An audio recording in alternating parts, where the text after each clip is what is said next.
ఆడబిడ్డలకి అన్నగా నేనున్నానని చెప్పేసి సంపూర్ణ మద్యపాన నిషేధం చేస్తానని చెప్పి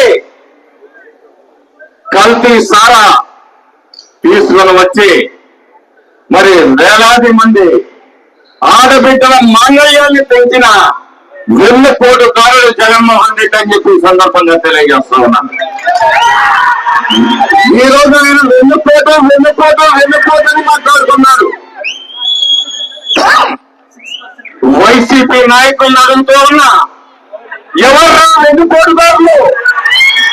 ఈ రాష్ట్ర భవిష్యత్తుకు వెన్నుపోటు పడిసింది మీరు, ఈ రాష్ట్ర అభివృద్ధికి వెన్నుపోటు పడిసింది మీరు, ఈ రాష్ట్ర ప్రజల మీద పన్నుపోటు వేసిన వెన్నుపోటుదారులు మీరు, ఈ రాష్ట్ర యువత భవిష్యత్తుకి వెన్నుపోటు పడిసింది మీరు.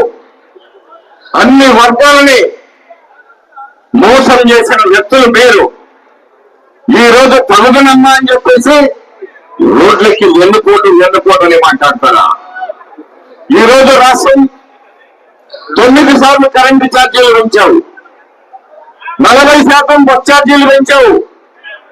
జగన్మోహన్ రెడ్డి గుర్తుపెట్టుకో, లెక్కలు కావాలంటే తెలుగుదేశం పార్టీ ఇవ్వడానికి సిద్ధంగా ఉంది.